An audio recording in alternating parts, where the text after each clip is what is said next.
inicio o un evento fortuito o algo que no estaba dentro de una patología inicial del paciente, busca cómo compensar frente a estos casos. ¿Qué quiere decir? Por ejemplo, cuando tenemos un accidente y tenemos un sangrado, el paciente antes de entrar en estado de shock va a tener mecanismos compensatorios para tratar de suplir la necesidad, en este caso, del sangrado, de la recuperación de la urea. Pero va a llegar un momento en que esta compensación ya no va a ser sostenible y el organismo se va a ceder. ¿Cómo se va a ceder? Empezando a utilizar la sangre para priorizar lo que para nuestro organismo es lo más importante, en este caso el cerebro, el corazón y los riñones. Cuando el paciente llega en un estado de shock, que nosotros llamamos shock refractario, cuando ya no hay respuesta, es cuando empezamos a tener fallas de diferentes órganos, incluyendo el corazón y los riñones. Antes de fallar el corazón, primero van a fallar los riñones. El shock lo vamos a tener clasificado de acuerdo a las características clínicas que va a presentar cada estadio. El shock puede ser grado 1, 2, 3 o 4. Nosotros vamos a tener diferentes parámetros para clasificar el shock. Vamos a tener la cantidad de pérdida sanguínea en relación a la frecuencia cardíaca, la tensión arterial, el pulso del paciente, frecuencia respiratoria y la diuresis. Nosotros, en función a eso, se dieron cuenta, algunos que llevaron conmigo en el noveno semestre de urgencias, el diagnóstico de shock se hace clínico. No existe un estudio que yo le diga, vamos a hacerte laboratorio para determinar el grado de shock. El grado de shock lo vamos a determinar en función a los parámetros clínicos que va a presentar nuestro paciente.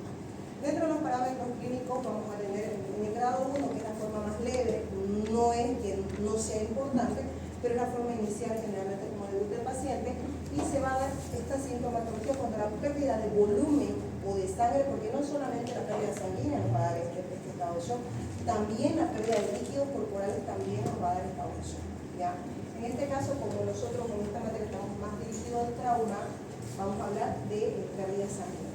Quiero que quede claro que la pérdida de la bulimia en realidad no es de la sangre solamente, mayor a ese porcentaje ya nos va a dar signos inminentes de shock. Cuando estamos hablando de un grado 1, estamos hablando que el paciente ha perdido aproximadamente 750 ml de su bulimia o el 3% aproximadamente.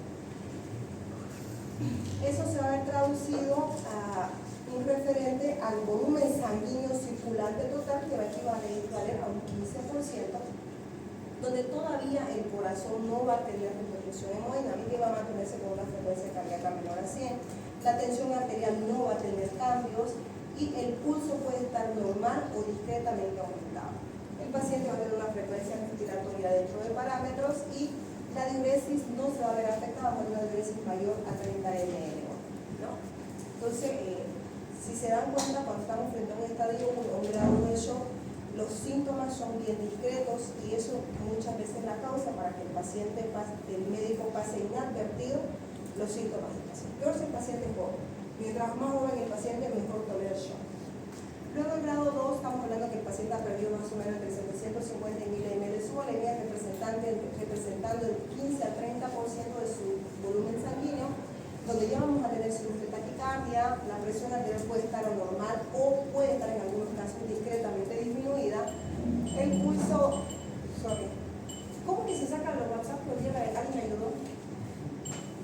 Cuando se presenta como esto. ¿Cómo fue? Tiene un manual, mire, doctora. ¿Cómo Si quitar? no llega la explicación. Para que no llegue notificación. No nos va a dejar trabajar. Acá.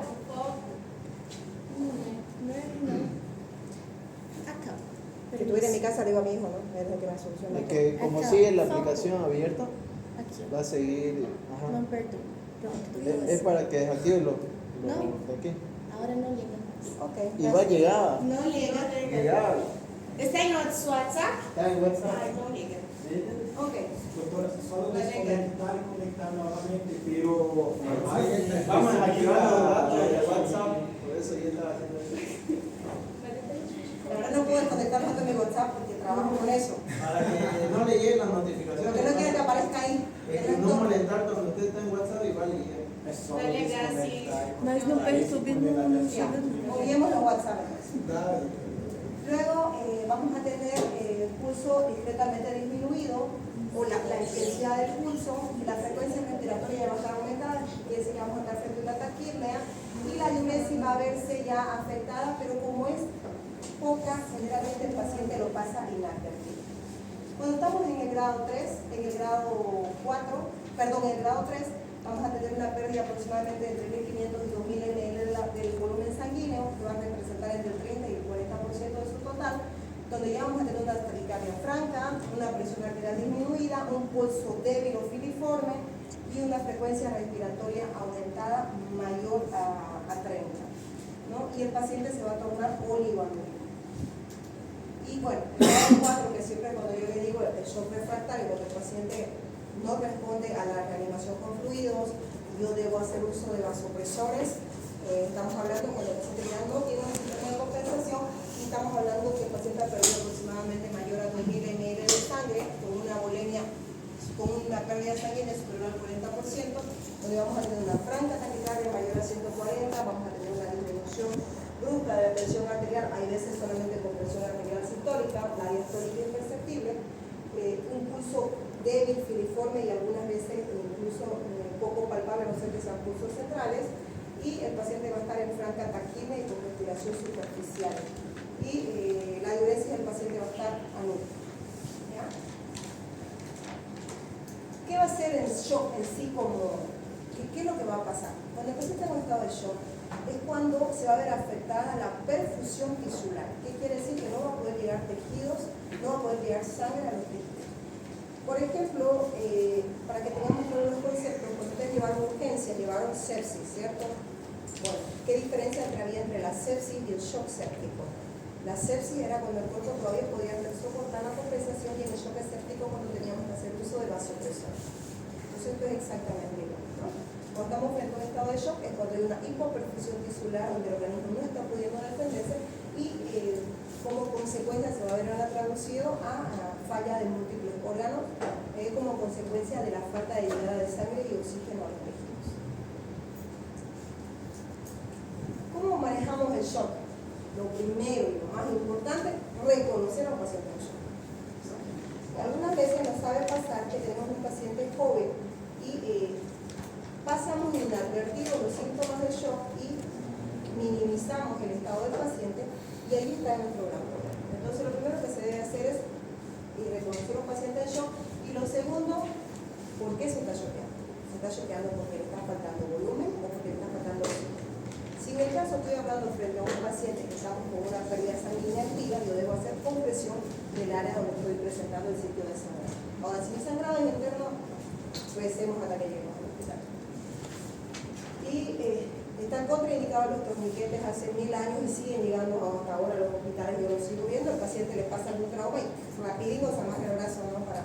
para contener la hemorragia. Eso no se hace, ¿no? Porque al amajar vamos a perder la poca vascularización que está llegando al tejido periférico y ahí el paciente va a entrar en cianosis y probablemente con una muerte. Fisiopatología. Nuestro organismo está conformado por más de 100 millones de células. ¿Qué requiere nuestro organismo para funcionar? El cerebro, ¿cuál es lo principal que necesita para funcionar? Glucosa y oxígeno. ¿Y cómo llega la glucosa y el oxígeno? Con la sangre. Entonces, si yo tengo un paciente con una hipoperfusión tisular, no va a haber llegada de líquido o de sangre al cerebro, ¿qué va a pasar? El paciente va a empezar en un déficit y por consecuencia va a entrar en un hipercatabolismo intentando sacar de donde no encuentra el oxígeno y la glucosa para seguir trabajando.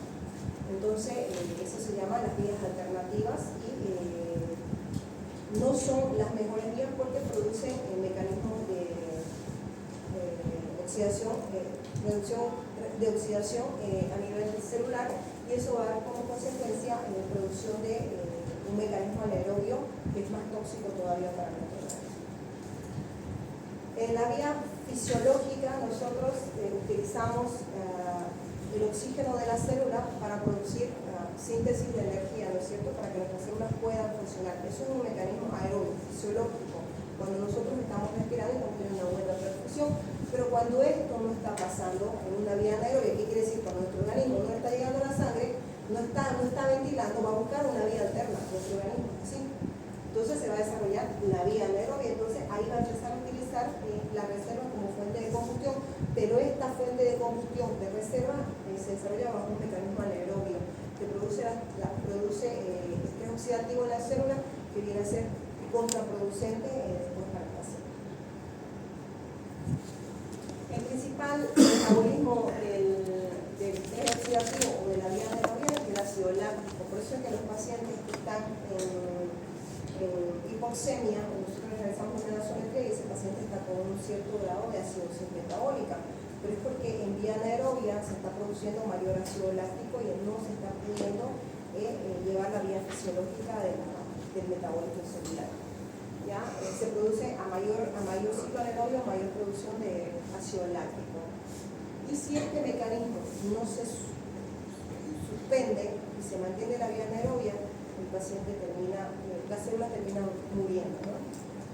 La célula muere, no puede vivir sin oxígeno y sin glucosa, y esta vía alternativa, la anaerobia, es solamente circunstancial hasta que se reactiva nuevamente la circulación espontánea. Por eso que cuando yo tengo un paciente con signos de shock y hago reanimación hídrica y no tengo respuesta, hasta que yo consiga sangre o componentes, inicio vasopresores. Inicio vasopresores con la finalidad de asegurar que le llegue sangre a mi cerebro y que no se lleve más tiempo a cabo este metabolismo anaerobio. ¿Cuánto es el tiempo promedio que tolera nuestro organismo cuando estamos en un estado de hipoxia? El corazón se dice que después de 4 o 6 minutos ya le deja factura la hipoxemia al paciente, algún tipo de secuela. En la vida práctica he visto pacientes con 10 minutos de paro y han quedado medio lentos, pero han respondido. Los riñones tienen un poco más de reserva porque son órganos blancos que tienen estructuras de reserva, entonces riñones, hígado y tracto gastrointestinal tenemos un periodo de hipoxemia generalmente de 45 a 90 minutos. Posterior a eso, por ejemplo, a nivel intestinal, el paciente empieza a sufrir infarto mesenterico y empiezan a obstruirse todos los vasos a nivel gastrointestinal. Y el músculo, la piel y el hueso, ese tiene un poco más de tolerancia de tiempo, ese generalmente tiene un tiempo promedio de 4 a 6 horas.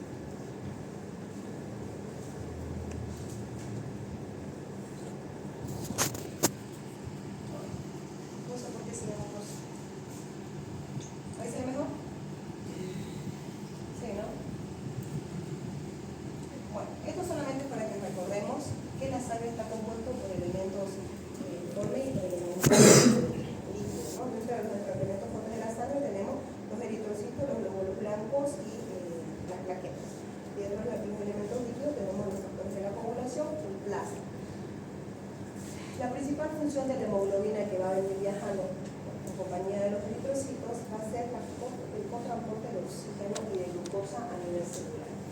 ¿Ya? Entonces, porque es importante que recuerden esto, ustedes ya lo saben, solamente lo puse como mención, porque un paciente que está con una pérdida sanguínea y con un descenso de la hemoglobina, obviamente que va a tener un hipoflujo porque no va a tener la misma proporción de la oxigenación que tenía previo al estado de shock. ¿Ya?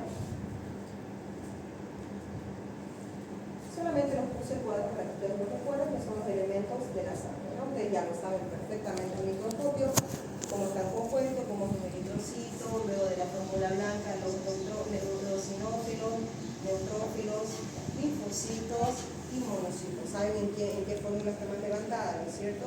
Por ejemplo, los glóbulos blancos están representados por ese grupo etario.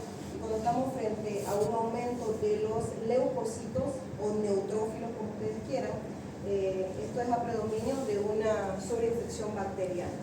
Pero si estamos frente a una elevación brusca de los linfocitos, estamos frente a un proceso viral o un proceso de la médula ósea en la maduración. Y si estamos frente a un aumento de eosinófilo o una eosinofilia, estamos frente a un proceso alérgico, una reacción alérgica o una parasitaria. Y las plaquetas, que son los que intervienen como elementos de la coagulación.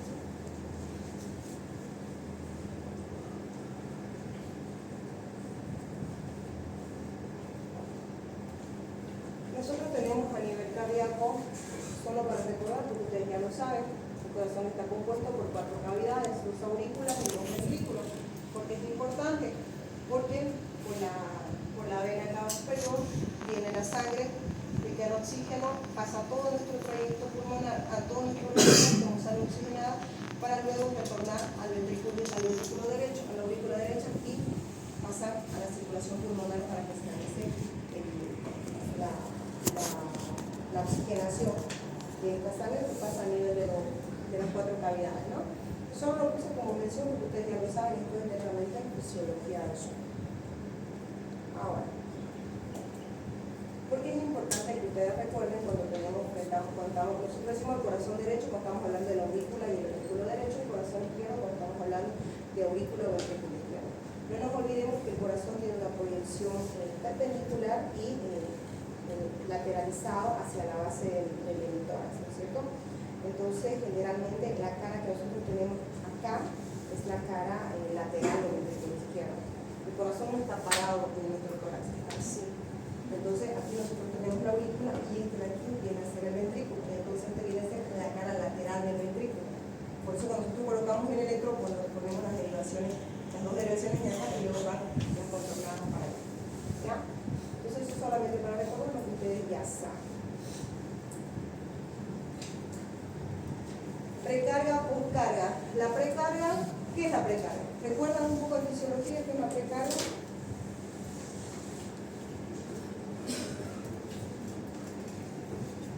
¿Qué es la sístole? Cuando se contrae, ¿pero qué pasa? Cuando se contrae. Es la expulsión de la sangre a todo el torrente sanguíneo para que pase a nivel, dice que aproximadamente demoramos entre 20 a 30 segundos en recorrer todas las células y volver por la diástole. ¿Qué es la diástole? Es cuando se abre el corazón para recibir esa sangre que ya está rica, pobre en oxígeno y nutrientes, para luego pasar a la circulación a nivel pulmonar. ¿Es cierto? Esto solamente para que ustedes recuerden circulación nada más. ¿Qué es la PAM? Es importante la PAM porque ustedes refieran a un paciente, ya sea con trauma o cualquier sea la patología, lo primero que le voy a preguntar con su PAM. ¿Qué es la PAM? Presión arterial media. Es la presión arterial media. ¿Y cómo yo saco la PAM?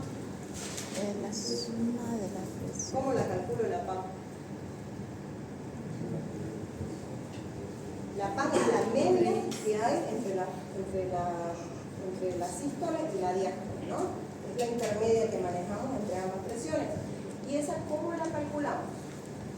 ¿Cómo saco yo, por ejemplo, mi paciente con una PAM entre 85 y 90? ¿Cómo yo calculo la PAM?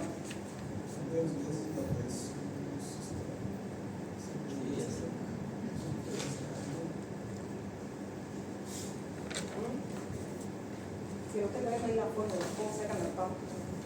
Más de ¿Cómo 80. sacan la PAM? Se resta la presión sistólica de la diastólica y luego de la resta se lo divide entre 3. A ver, Más ¿será que sale? A ver, ¿será que entonces sale así como dice?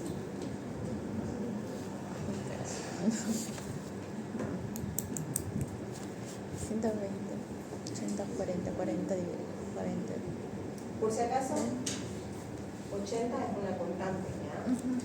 Entonces 80 más la resta de la sistólica con la diastólica y el resultado dividido 3 y eso sumado a 80 que es la basal que viene a ser la PAM. Ahora entendieron, facilito, ¿no? Lo que pasa es que ustedes no estaban mirando este número, ustedes estaban mirando así, ¿no? Entonces, de la PAM tenemos como 80 como la basal, perdón, la constante, y vamos a tener la PAM va a ser 80 más la resta de la sistólica menos la diastólica sobre 3 y eso nos va a dar la presión arterial media. ¿Por qué es importante? Por ejemplo, cuando yo tengo un paciente con un accidente cerebrovascular, no me conviene bajar mucho la PAM porque el paciente empieza a mayor área de penumbra por hipoflujo cerebral. Entonces, generalmente, por ejemplo, en los pacientes con accidente cerebrovascular, yo tengo como meta una PAM arriba de 90. Ustedes le dirán, ¿cómo usted quiere tener un paciente hipertenso? No hipertenso, pero sí mantener una PAM arriba de 90, obviamente en el lugar así, para aumentar la presión y evitar que se disminuya el flujo cerebral, y eso como consecuencia cuando hay una obstrucción y de pronto menor flujo, ¿qué va a pasar? Mayor área de pelota, ¿cierto? Entonces, para eso. ¿Cómo calculamos el gasto cardíaco? ¿Qué es el gasto cardíaco? La cantidad de sangre impulsada hacia todo nuestro sistema en un minuto. Son conceptos que ustedes tienen que saber porque estos no están avanzando ahora, solo lo que estamos recordando. ¿Ya? Entonces, cuando nosotros tenemos la sístole o el volumen sistólico, que es toda la sangre que nosotros vamos a inyectar al nivel de la sístole por medio de cada ciclo, lo vamos a enviar, y toda esa sangre que va a componer como parte de lo que va a ir y lo que va a volver va a formar parte de nuestro gasto cardíaco, y que vamos a calcularlo el gasto cardíaco por la frecuencia cardíaca por el volumen sistólico sobre litros y minutos, ¿no? Eso es importante porque ustedes lo van a realizar cuando nosotros hacemos los cálculos de volumen cardíaco. Entonces, ¿cómo calculamos el gasto cardíaco? El gasto cardíaco lo calculamos la frecuencia cardíaca del paciente por el volumen sistólico, la cantidad que inyectamos en la sístole, sobre la cantidad de litros que nosotros hemos calculado en la volemia del paciente por un minuto. Ahí está la imagen, solamente para que lo recuerden. Cuando iniciamos la sístole o volumen sistólico, cuando nosotros mandamos toda la sangre, cuando el ventrículo sea apretado para que se inyecte toda la sangre y no quede la sangre en el ventrículo, porque eso es lo que es la sístole, ¿no es?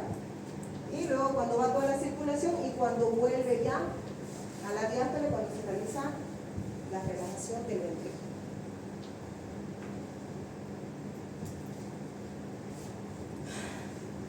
Cuando nosotros estamos frente a un paciente con estado de shock, podemos tener como consecuencia de la inflamación una pérdida o disminución de líquido del espacio de líquido intersticial, ¿ya? Y eso se va a dar como un mecanismo compensatorio para tratar de ahorrar ese volumen, que se aumente en el volumen circulante efectivo. Pero cuando nosotros estamos frente a un estado de shock ya prolongado, donde no hemos podido sacar al paciente, se dice que el paciente debe salir del shock en menos de 30 minutos. Si yo tengo un paciente en shock, mi meta es sacarlo del shock antes de los 30 minutos. Esa es mi meta. Cuando yo tengo un shock ya tiempo más prolongado, voy a tener ya una inflamación de estos tejidos y por ende una inflamación de líquido de las paredes de los intersticios, y va a haber fuga del intravascular al intersticial. Y como consecuencia se va a dar el edema. ¿Y qué va a pasar con estas áreas donde va a haber una fuga de líquido intersticial? Va a disminuir la volemia y también va a disminuir la oxigenación, porque la sangre ya no va a estar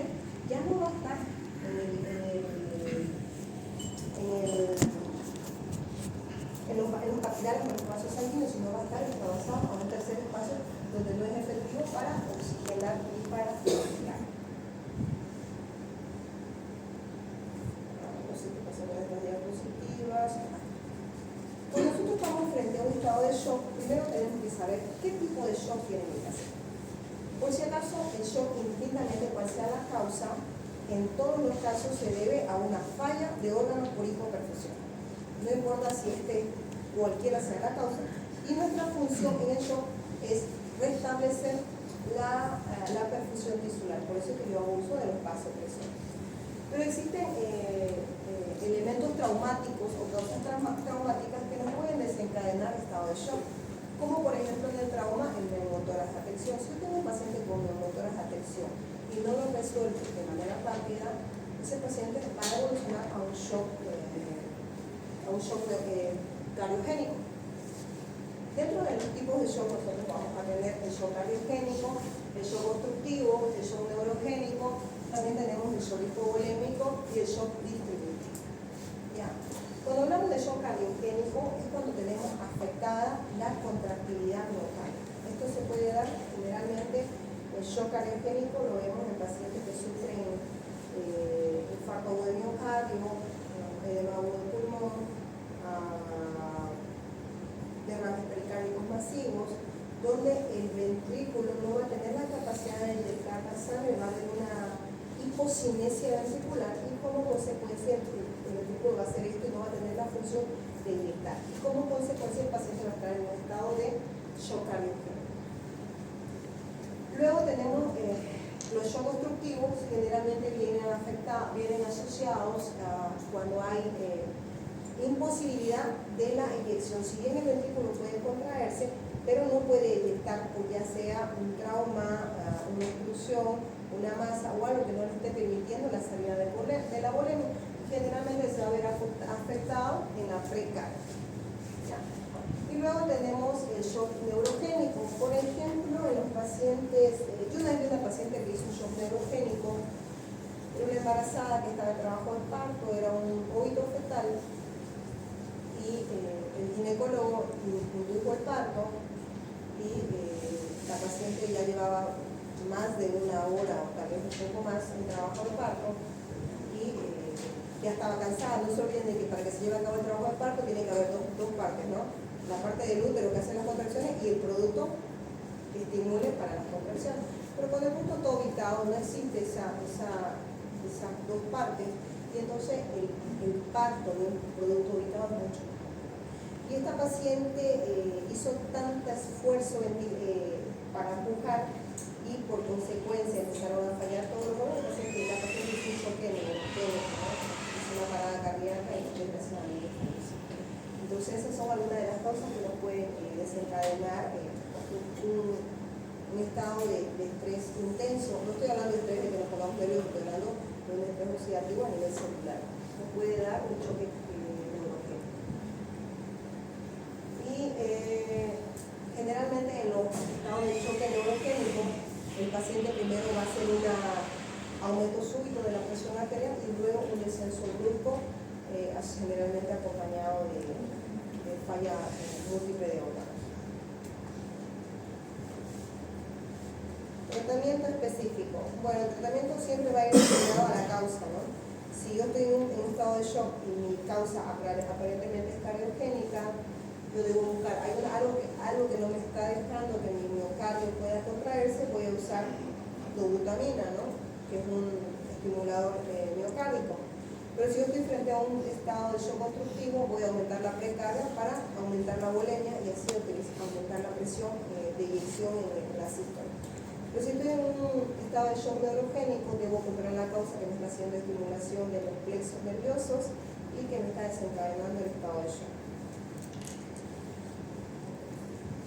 Ahora, frente al tema del shock, si es por falta de volumen, en este caso por sangrado, que es lo que está dirigido nuestro tema, nosotros debemos hacer evaluación frontal. Antes se decía que todo paciente politraumatizado se debería pasar en la etapa aproximadamente entre 1.500 y 1.000 ml de la bolemia para restablecer la perfusión, pero nos dimos cuenta que con el paso del tiempo eso aumentaba la dilución del paciente y no era lo ideal. Entonces, si el paciente está con una pérdida sanguínea, ¿qué es lo que tenemos que pasar? Sangre, no líquido, no agua. A no ser que yo esté en una provincia donde no tengo acceso a hemocontrol, ¿no? Pero si yo estoy en ciudad y yo tengo una pérdida sanguínea, yo debo reponer sangre, no líquidos. Y los que son los cristaloides. Hasta hace unos 5 años todavía se usaban los coloides, que eran las gelatinas, el gelofuscin o eran unas gelatinas expansoras de volumen que se utilizaban en el caso del shock cuando no teníamos hemocomponentes. La ginecología lo utilizaba bastante en la parte de los hemocomponentes uterinos. Pero se demostró que era mayor el daño renal que producía la filtración de estos elementos gelatinados que la misma hipoperfusión en el mismo. Entonces ya no se utiliza. Reconocimiento del shock es lo más importante, es lo que yo les digo desde un principio. Aquí la clave es reconocer que el paciente está en shock. ¿Cómo reconocemos? Dice no confiar en la presión arterial, claro, porque le dije que en el estadio 1 y 2 la presión puede estar normal o intensamente disminuida. Además, no es lo mismo la presión que tenga. ¿Cómo te llamas? No es lo mismo la presión que tenga Mateus a que tenga. ¿Cómo es tu nombre? Amalia, ¿no? Mateus es varón. Mateus es varón, es más pesado, es más grande, practica deportes, a manos más pequeñas, es más delgada, tiene menor masa muscular y encima es sexo femenino. Entonces, no es la misma presión, no es una regla que todos tenemos 120-80. O sea, yo puedo ser una paciente que maneje 170 como basal y no estar hipotensa. Que de pronto para mí que esté 120-80 es hipertensión, porque para mí basal es aumentado. Entonces, la presión arterial no es predictoria. Obviamente que si antes hipotenso me está hablando que yo estoy frente a un grado 3 o 4, ¿no? Pero una presión normal no me descarta un shock. Porque la presión arterial cuando es mayor a 30% residencia afectada, que es en el grado 3, ¿no es? Luego la frecuencia cardíaca, sí, yo siempre digo, el paciente está discretamente taquicárdico. Yo cuando tengo un paciente que le tomo la frecuencia cardíaca y la veo 95 o 98, está casi normal porque estamos hablando que el límite es 100. Pero ya ellos, para mí es una alarma, ¿no? Porque generalmente la gente no late así. La gente promedio late entre 70 y 80 latidos por minuto, hasta 85. Entonces yo tengo un paciente que ha tenido un trauma y está con 98 latidos por minuto. ¿Lo hallaré normal? No. Entonces ya son cosas que a nosotros nos tienen que llamar la atención. El pulso, hay pacientes que tienen un pulso más débil y filiforme, circulación superficial, usted lo va a ver al paciente con una piel fría y el hematocrito y la hemoglobina no es tan confiable. ¿Por qué? Porque si yo tengo un paciente que ha perdido la bulimia, se dice que recién a partir de 10% del volumen total vamos a tener descenso, del 3% del volumen total, recién vamos a tener un descenso de un punto del hematocrito y del 6% vamos a tener recién una disminución de un punto en la hemoglobina. Ya, entonces no es predictorio que si yo digo, está con una hemoglobina de 12 no es un problema. No, porque en los estadios iniciales la bulimia, donde la carga es poca, puede haber incluso donde no haya cambios. ¿Cómo es la frecuencia? ¿Cuánto es la frecuencia cardíaca normal?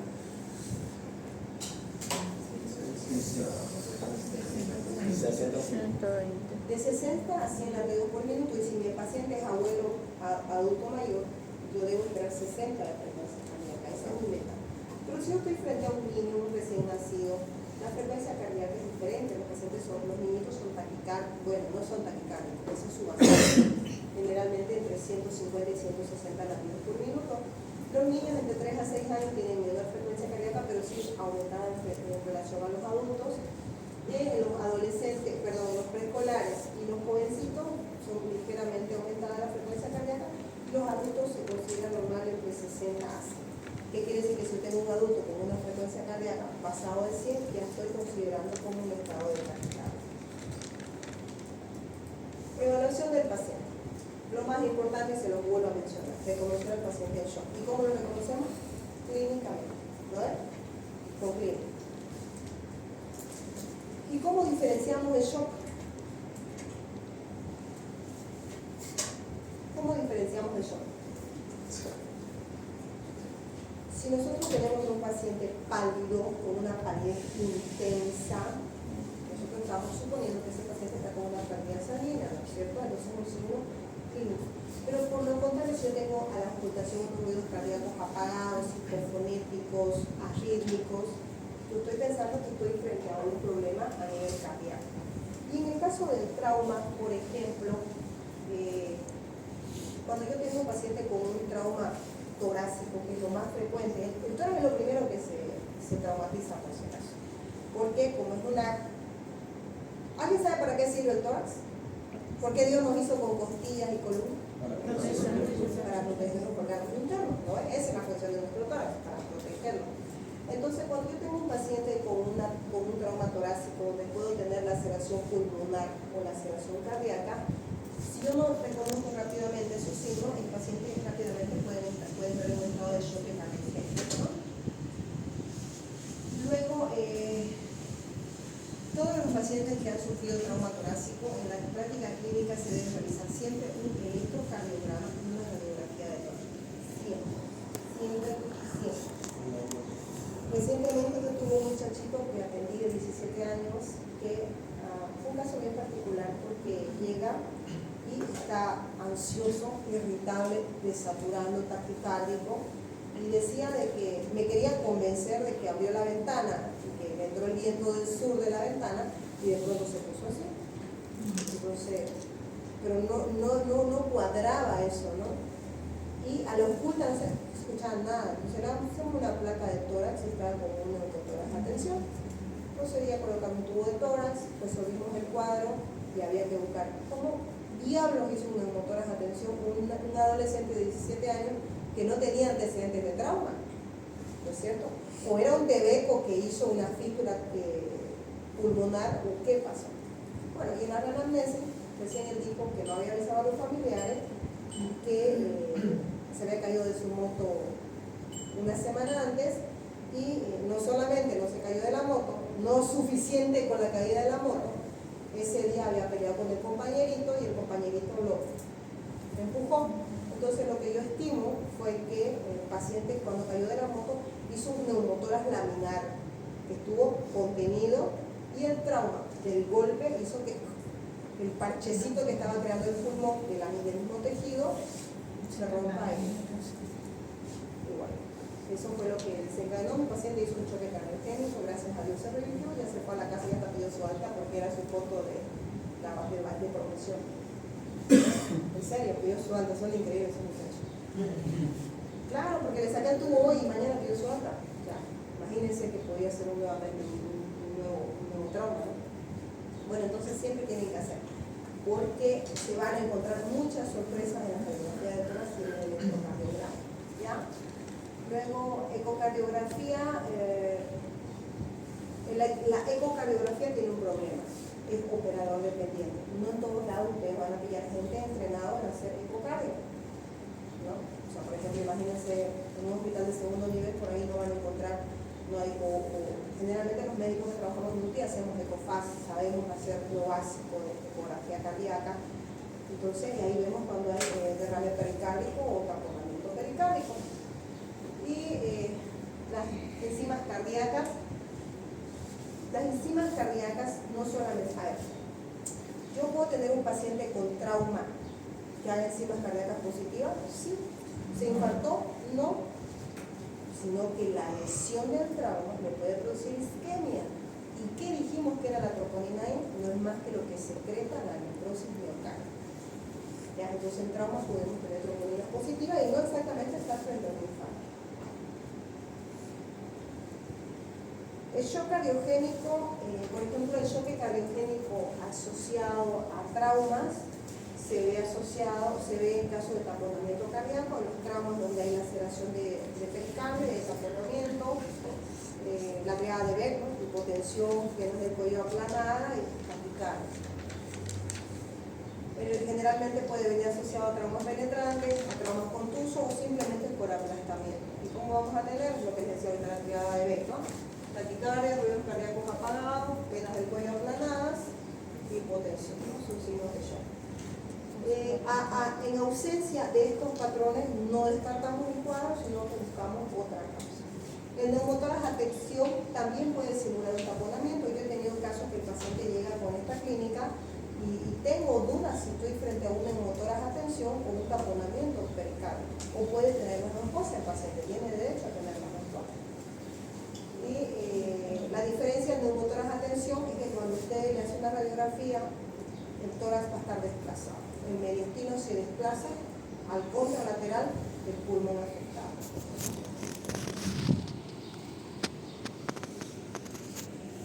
El taponamiento se maneja por toracotomía.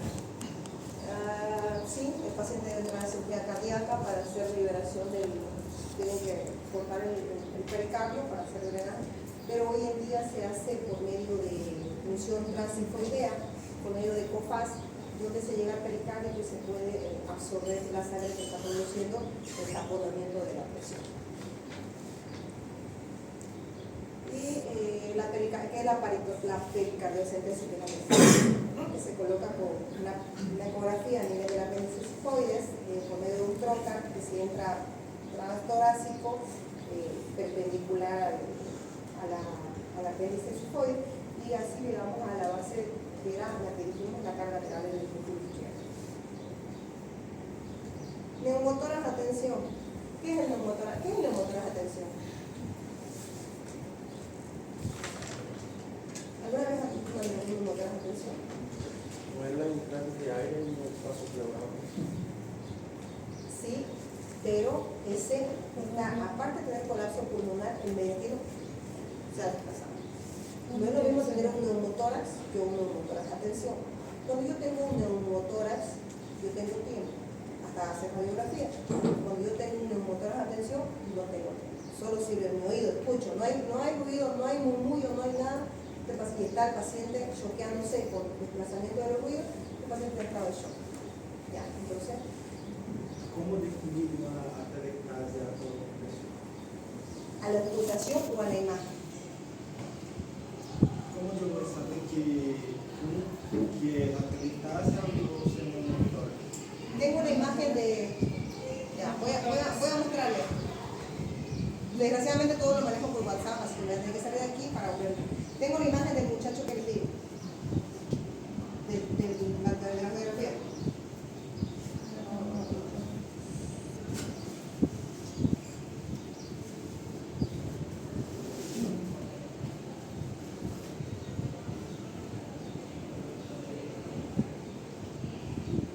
Ahí está. A ver.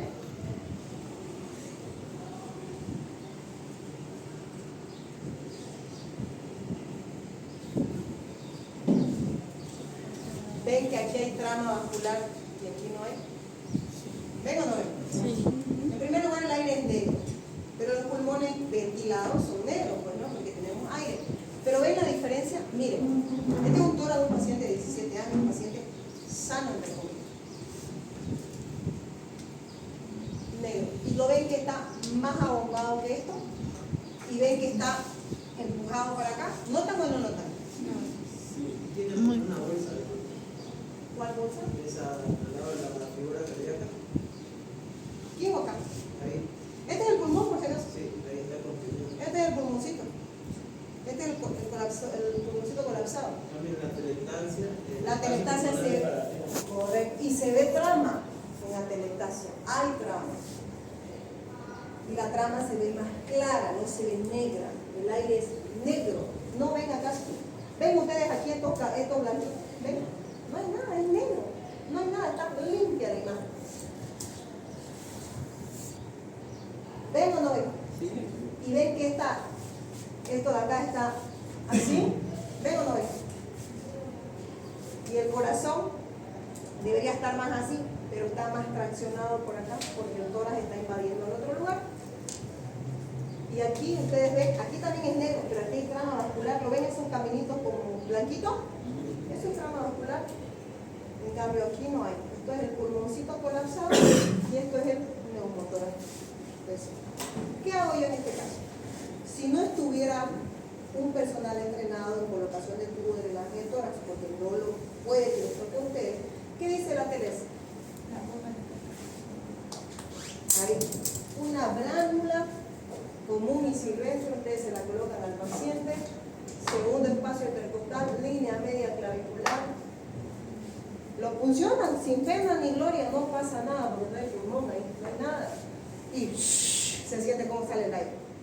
Después que libero la tensión, yo debo colocar una valvulita, que lo hago generalmente con un dedo de guante. ¿Para qué?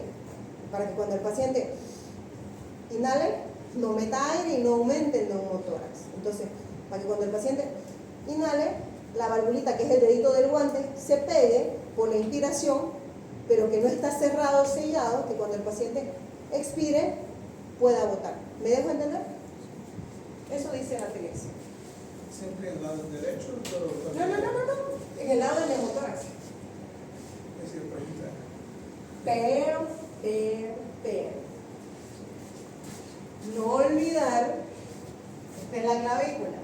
Aquí no se puede ver, pero por acá discurre el paquete vasculonervioso, por aquí pasa la arteria, la vena y el nervio subclavio, por si acaso. Y por acá desciende la vena yugular anterior. ¿En serio? Claro, por ahí, si nosotros colocamos el catéter venoso central por ahí. Entonces, cuando hagamos también esta maniobra tenemos que tener conocimiento de la anatomía. No es nomás pinchar por pinchar, siempre tienen que saber cuando pinchen qué pasa por ahí. Para que cuando les salga algo diferente, ustedes sepan, como digo yo, ¿qué pinchar? pinche más o menos así. Porque pinche me sale lo que no esperaba, ¿no? Y yo, ups, qué pinche, digamos, ¿no? Más o menos así. Entonces ustedes tienen que saber que también por aquí pasa el paquete de las cosas. Mira, qué suerte que las tengo. Bueno, mi celular es puro cosas así, mi friend. Ahí está la placa de tórax de control. El tubo estaba un poco alto. ¿Lo ven el tubo, no? Bueno, pero yo, a ver, yo se lo coloqué al paciente de emergencia y entonces luego después de esto me tiré 2 centímetros. Solamente por piel jalé 2 centímetros. Creo que no tengo la de control. Voy a ver si la tengo la de control. Denme un segundo.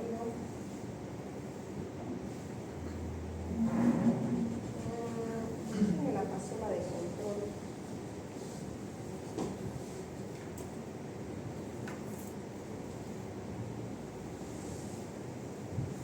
Parece que no me la pasé. Sí, me la pasaron, no la di la de control. Sí me la pasé.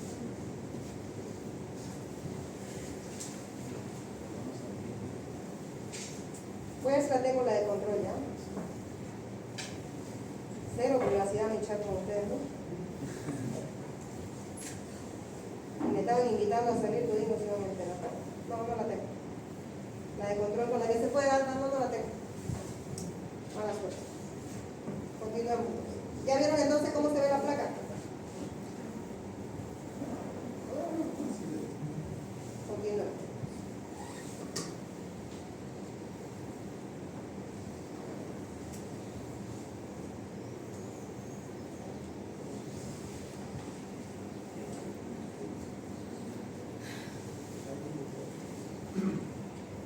Me montan las atención, aquí no quedamos, ¿no? Me montan las atención.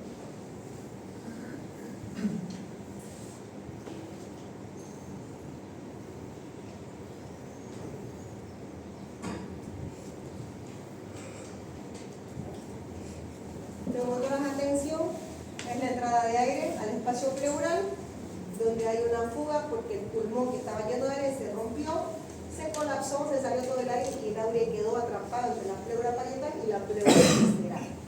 ¿Ya? El tratamiento es quirúrgico, bueno, se dice quirúrgico, pero es la colocación del tubo, la descompresión por medio de un tubo de drenaje de tórax.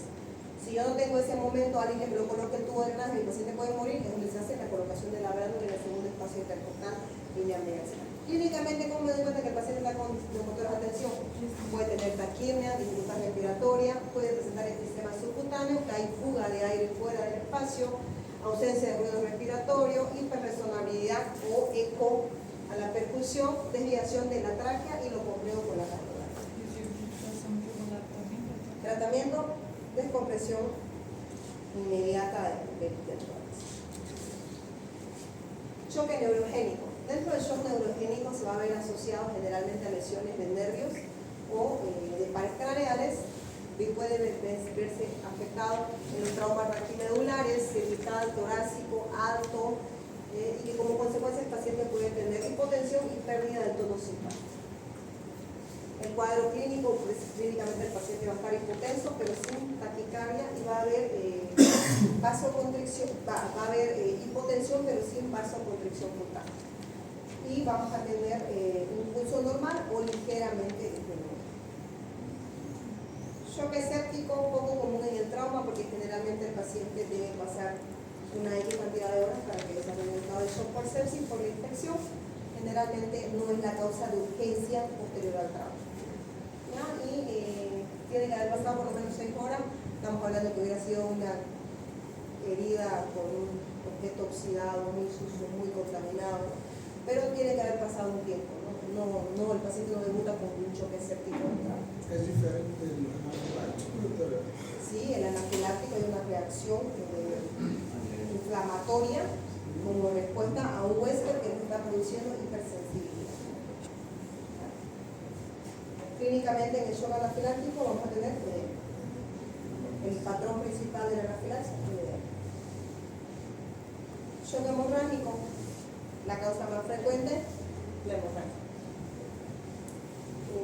Generalmente nosotros debemos asociarlo a la lesión. Si nosotros estamos frente a una fractura, por ejemplo, de cadera o de fémur, son los dos huesos más sangrantes. Se dice que en una fractura de pelvis, en una fractura de pelvis o en una fractura de fémur podemos tener hasta 3 litros de la bulimia. en el paciente con hipovolemia los traumas cerrados. Por eso que cuando yo tengo un paciente politraumatizado, yo debo pedir radiografía de tórax para descartar causas neurogénicas o causas torácicas. Debo pedir una radiografía de pelvis, una panorámica de pelvis y una radiografía de columna cervical para descartar que no haya lesión traqueomedular. FAS dice, el FAS es la ecografía que hacemos en el área crítica, buscando líquidos que no hayan atravesado para el tercer espacio. Y si yo tengo un paciente con sangre en meato urinario, está contraindicado la colocación de sondas con catéteres vesicales. Lo mismo que si yo tengo un paciente con epistaxis u otro raste, está contraindicada la sonda nasogástrica porque puedo ir a perforar la lámina jugosa del etmoides y entrarme a cavidad craneal. Lo he visto una vez una tomografía que se me muere.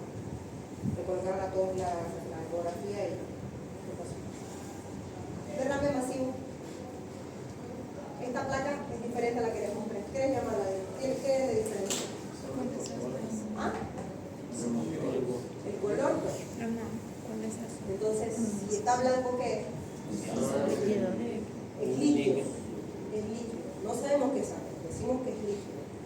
Pero si está asociado a un trauma, a una fractura costal, eso pues sobreentendemos que es sangre, ¿no es cierto? Y el tratamiento también es drenaje. Esta es una fractura de fémur. Tengo ahora para mostrar unas imágenes, pero creo que voy a intentar hacerlo con una carpeta aparte para que sí pueda mostrar las imágenes sueltas de pacientes reales, no de pacientes que se atienden todos los días. Este es el ecofaz, donde buscamos donde haya líquido. Este es líquido blanco y la ecofaz se ve así, blanca. Eso es sangre, líquido peritoneal, ya no sé cualquier. En el shock hemorrágico estamos hablando que hay pérdida de volumen, puede ser grado 1, 2, 3 o 4, ya hablamos del tema de los porcentajes, ya hablamos de los 4 grados, y la hemodinamia va a responder en función a la edad del paciente, la severidad de la lesión. El tiempo transcurrido entre la lesión y el inicio del tratamiento, la terapia con líquidos en la prehospitalaria con cristaloides y los medicamentos que el paciente utiliza de manera crónica. Ya no estoy planeando esto porque ya lo vimos al comienzo, ¿no ven?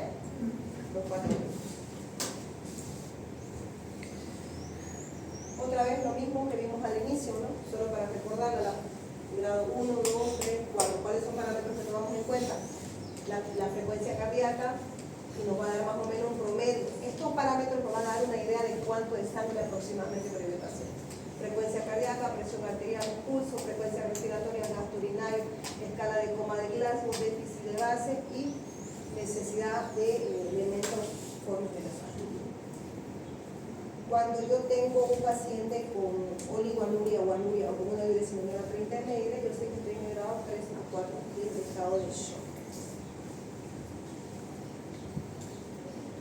Alteración de los líquidos secundarios a lesiones de tejidos blandos. Existen lesiones en tejidos blandos o en fracturas óseas que también nos van a dar alteración de la hemodinamia, pero en menor proporción a lo que nos va a dar un hueso largo, como en este caso el fémur, o una estructura más sólida como el tema de la pelvis, ¿no? Por ejemplo, cuando tengo una fractura de tibia o de húmero, aproximadamente tengo una pérdida de 6.750 ml, pero el fémur o la pelvis de 1.500 a 3.000 ml, lo que yo les decía, son más sangrados. Y el edema en el sitio de la lesión nos va a ver como resultado de la transferencia de los líquidos que existen desde el intravascular al extracelular. Lesiones musculoesqueléticas, también podemos perder líquidos o sangre en fracturas o lesiones más pequeñas. Por ejemplo, fracturas costales, por cada costilla se puede ir aproximadamente 125 ml de sangre, radio punto de 250 a 500, húmero 500 a 750, tibia peroné 500 a 1000, fémur la que más sangraba y la pelvis que nos puede matar con un shock hipovolémico, las fracturas de pelvis inestables. Por eso cuando estamos frente a un trauma y nos llega un paciente con un shock, con una pelvis inestable, lo primero que hacemos es inmovilizar la pelvis para evitar que esto siga sangrando. ¿Cuáles van a ser los signos que nosotros nos van a identificar de manera precoz? La taquicardia y la vasoconstricción total. pero dijimos que en estadio 1 y 2 el paciente puede no tener taquicardia, entonces debemos reconocer los síntomas clínicos del paciente. Dentro del estado de shock tenemos que saber si está con un shock hemorrágico o no hemorrágico. Hemorrágico si está sangrando, y no hemorrágico si estamos frente a un trauma cerrado, ya llámese una de tensión, un taponamiento pericárdico, todo lo que nos va a producir un aumento de la presión del tórax. Y todo paciente que esté frío y taquicárdico está en estado de shock hasta que demuestre lo contrario, porque la taquicardia, ¿qué va a ser? La respuesta compensatoria a la falta de volumen que va a detrás del corazón, y la frialdad va a ser el resultado de la hipoperfusión muscular. ¿Saben físico? Nuevamente volvemos al ABCD que ya lo vimos con ustedes. Paciente de ventilación, vía aérea y control de columna cervical, luego tenemos ventilación, luego circulación, luego tenemos el déficit neurológico y la exposición con control de la temperatura, y cuando tenemos signos de sangrado a nivel de nariz o de boca, podemos colocar una sonda nasogástrica con la finalidad de comprimir el tórax, el estómago, y evitar la broncoaspiración, ¿no? Y la colocación de sonda siempre y cuando el paciente no tenga sangre negra, que también está contraindicado en caso de sangrado. Aire. ¿Qué nos dice el aire? Primero, el paciente tiene una vía permeable, ¿está ventilando, sí o no? Sí. Si está bien, tenemos un poco más de tiempo para poder pasar a la sede, que es la circulación. Pero lo más importante siempre, a pesar de que hoy hemos hablado de shock y de sangrados, sigue siendo primario la ventilación, la vía aérea y la ventilación. C. Control de hemorragias. Si estamos frente a una hemorragia activa, con presión directa, torniquete solo si tenemos amputación, porque podemos encontrarnos en un caso donde el paciente ha perdido una extremidad, ahí podemos hacer un torniquete porque ya no tenemos que cuidar, solo tenemos que salvar el mundo. Y lo más importante, inmovilizar la pelvis porque tenemos una pérdida insensible de hasta 3.000 ml. Luego buscar un acceso venoso para establecer la bulimia con cristaloide. Se dice que se debe utilizar una perándula número 14. D. Déficit neurológico, preguntar al paciente cómo está, si sabe su nombre, en qué día está o dónde se encuentra, y eso nos va a dar los puntos de dónde, en el estado neurológico en el que se encuentra nuestro paciente. Y también nos va a dar una pauta cuando el paciente se encuentra en un estado de desorientación por hipoperfusión. Exponer al paciente, pero nunca olvidarse de prevenir la hipotermia. Había una pregunta en el examen, ¿se acuerdan? Siempre debemos exponer al paciente, porque si usted no lo expone, usted se va a comer lesiones que no está viendo. Pero después de exponerlo, tiene que pasar. Sonda nasogástrica, como les decía hace un momento, se coloca para descomprimir el estómago, para evitar broncoaspiración. Está contraindicado si el paciente tiene sangrado en epistaxis o otorrino. Esto no elimina por completo el riesgo de broncoaspiración, sí, pero disminuye el riesgo de que se relaje el estómago y el paciente se broncoaspire. Catéter vesical se debe colocar para monitorizar el gasto urinario, pero si tenemos sangre en neato, que está contraindicado también, no se debe utilizar. Son las contraindicaciones. Clínicamente vamos a tener, si estamos frente a uno de motores de atención, desviación de la tráquea, venas del cuello distendida, timpanismo, ausencia de ruido respiratorio. Y el manejo, como les decía, con aguja cuando tenemos la colocación de un tubo, pero el tratamiento definitivo es un tubo de drenaje de tórax a sello de agua. Cuando estamos frente a un hemotórax masivo, que fue la foto que vimos hoy, donde todo era blanco, está pelado todo el campo pulmonar, nos vamos a dar cuenta porque hay apagado los ruidos, la tráquea es muy parecida a la clínica del neumotórax, pero el paciente va a venir acompañado de hipertensión, ¿ya? Y el tratamiento va a ser un acceso venoso de grueso calibre, y el tratamiento igual es un tubo de drenaje de tórax. En el taponamiento cardíaco vamos a tener la triada de Beck, venas del cuello distendida, fluidos apagados e hipotensión, ¿no? Y lo mismo es un drenaje del taponamiento cardíaco. Cuando estamos frente a una hemorragia intraabdominal, nos vamos a dar cuenta de un ecofaz, donde vamos a tirar líquido libre, y el tratamiento quirúrgico, que es una laparotomía. Y en una hemorragia externa evidente, hacer presión en el área, nunca torniquete, presión. Y las heridas del cuero cabelludo sangran bastante, ¿no? A veces nos perdemos bastante urea, entonces se debe proceder a suturar en el área si que tenemos disponibilidad de oso.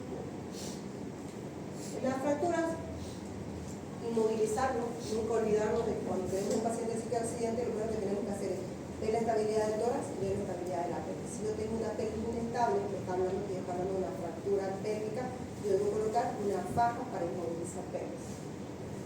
Y fracturas de los huesos largos, fracturas verticales, son las más sangrantes porque son huesos que tienen bastante vascularización adentro de la médula.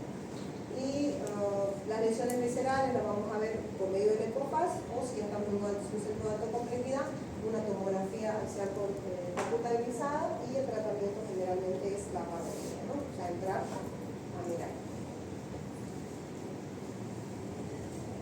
Acceso venoso. Cuando nosotros estamos frente a un paciente que no tiene un sitio de lesión, debe colocarse una válvula número 14 o 16, sería lo ideal, porque podamos hacer, para poder hacer una buena reanimación hídrica, debemos usar líquidos calentados para evitar la hipotermia y evitar las venas de antebrazo, ¿no? Porque son de difícil manejo. Y una vez el paciente llega al hospital, se debe utilizar rayos X, se debe realizar las rayos X de todas las pertinentes, tórax, pelvis y columna cervical.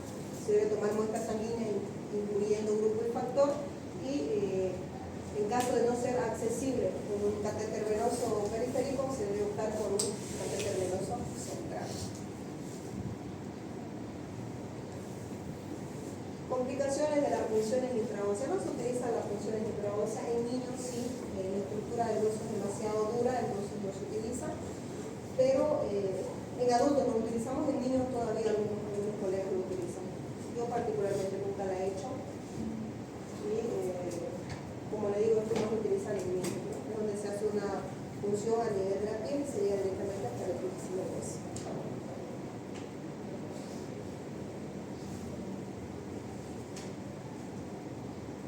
La osteoclisis parecida a la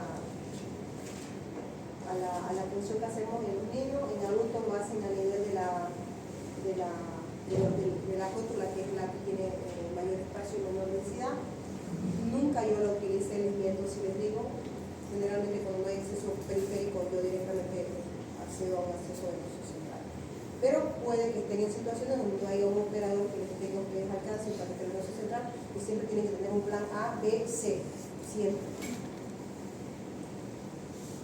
Aquí les digo la del catéter intraóseo, la osteoclisis en niños, para la colocación de cuando yo tengo un paciente en estado de shock y no estoy logrando responder al paciente, debo levantar las piernas siempre a 35 a 40 grados para asegurar que el retorno venoso sea superior para poder llevar la retención de la cabeza. Esto ya bien fácil, ¿no?